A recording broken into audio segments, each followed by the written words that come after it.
राधे कृष्ण भक्तों, आज की इस वीडियो में हम बात करेंगे भगवान शिव पर चढ़ाए जाने वाले विभिन्न पुष्प, अन्न, जल आदि की धाराओं से शिव जी की पूजा का क्या महत्व है। यह महत्व शिव पुराण से लिया गया है। ब्रह्मा जी नारद जी को बताते हैं कि जो लक्ष्मी की प्राप्ति इच्छा करता हो वह कमल, बिल्वपत्र, सतपत्र और शंख पुष्प से भगवान शिव की पूजा करे। यदि 1,00,000 की संख्या में इन पुष्पों द्वारा भगवान शिव की पूजा संपन्न हो जाए तो सारे पापों का नाश हो जाता है और लक्ष्मी जी की भी प्राप्ति होती है। इसमें संचय नहीं। आयु की इच्छा वाला पुरुष 1,00,000 दुर्वाओं द्वारा भगवान शिव का पूजन करे। जिसे पुत्र की अभिलाषा हो वह धतूरे के 1,00,000 फूलों से पूजा करे। लाल डंठल वाला धतूरा पूजन में शुभदायक माना जाता है। अगस्त के 1,00,000 फूलों से पूजा करने वाले पुरुष को महान यश की प्राप्ति होती है। यदि तुलसी दल से शिव की पूजा करे तो उपासक को भोग और मोक्ष दोनों सुलभ होते हैं। लाल और सफ़ेद आँख, अपामार्ग और सफ़ेद कमल के 1,00,000 फूलों द्वारा पूजा करने से भी उसी फल, भोग और मोक्ष की प्राप्ति होती है। जपा के 1,00,000 फूलों से की हुई पूजा शत्रुओं को मृत्यु देने वाली होती है। करवीर के 1,00,000 फूल यदि शिव पूजन के उपयोग में लाए जाएं तो वे यहाँ रोगों का उच्चाटन करने वाली होती है। दोपहरिया के फूलों द्वारा पूजन करने से आभूषण की प्राप्ति होती है। चमेली से शिव जी की पूजा करने से मनुष्य वाहनों को उपलब्ध करता है।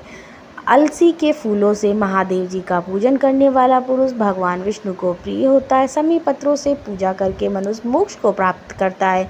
बेला के फूल चढ़ाने पर भगवान शिव अत्यंत शुभ लक्षणा पत्नी प्रदान करते हैं। जूही के फूलों से पूजा की जाए तो घर में कभी अन्न की कमी नहीं होती। कनेर के फूलों से पूजा करने पर मनुष्य को वस्त्र की प्राप्ति होती है। सेदुआरी या शेफालिका के फूलों से शिव का पूजन किया जाए तो मन निर्मल होता है। 1,00,000 बिल्वपत्र चढ़ाने पर मनुष्य अपनी सारी काम्य वस्तुएं प्राप्त कर लेता है। हरसिंगार के फूलों से पूजा करने पर सुख संपत्ति की वृद्धि होती है। वर्तमान ऋतु में पैदा होने वाले फूल यदि शिव की सेवा में समर्पित किए जाएं तो वे मोक्ष देने वाले होते हैं। राई के फूल शत्रुओं को मृत्यु प्रदान करते हैं। इन फूलों को 1,00,000 की संख्या में शिव के ऊपर चढ़ाया जाए तो भगवान शिव प्रचुर फल प्रदान करते हैं। चंपा और केवड़े को छोड़कर शेष सभी फूल भगवान शिव को चढ़ाए जा सकते हैं। अब अनाज की बात करें तो भगवान शिव के ऊपर चावल चढ़ाने से मनुष्य की लक्ष्मी बढ़ती है। ये चावल खंडित नहीं होने चाहिए। इन्हें उत्तम भक्ति भाव से शिव के ऊपर चढ़ाना चाहिए। रुद्र प्रधान मन से पूजा करके भगवान शिव के ऊपर बहुत सुंदर वस्त्र चढ़ाएं और उसी पर चावल रखकर समर्पित करें तो उत्तम है।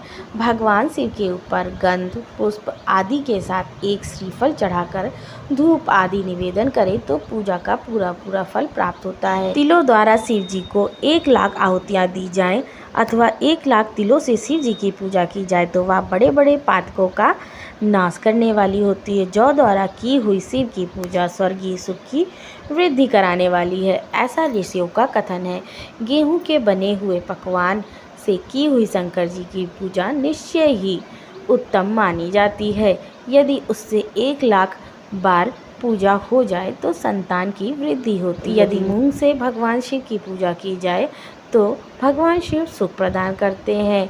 कंगनी द्वारा सर्वाध्यक्ष परमात्मा शिव का पूजन करने मात्र से उपासक के धर्म, अर्थ, काम, भोग की वृद्धि होती है। अरहर के पत्तों से श्रृंगार करके भगवान शिव की पूजा की जाए तो यह पूजा नाना प्रकार के सुख और संपूर्ण फलों को देने वाली है। भक्ति भाव से विधि पूर्वक शिव की पूजा करके भक्तों को पीछे जलधारा समर्पित करनी चाहिए। ज्वर में जो मनुष्य प्रलाप करने लगता है उसकी शांति के लिए जलधारा शुभ कारक बताई गई है। सत रुद्रीय मंत्र से रुद्र के 11 पाठों से, रुद्र मंत्रों के जप से, पुरुष सूक्त से, 6 ऋचा वाले रुद्र सूक्त से, महामृत्युंजय मंत्र से, गायत्री मंत्र से अथवा शिव के शास्त्र नामों के आदि में प्रणव और अंत में नमः पद जोड़कर बने हुए मंत्रों द्वारा जलधारा आदि अर्पित करनी चाहिए। सुख और संतान की वृद्धि के लिए जलधारा पूजन उत्तम बताया गया है। उत्तम भस्म धारण करके उपासक को प्रेम पूर्वक नाना प्रकार के शुभ एवं द्रव्य द्रव्यों द्वारा शिव जी की पूजा करनी चाहिए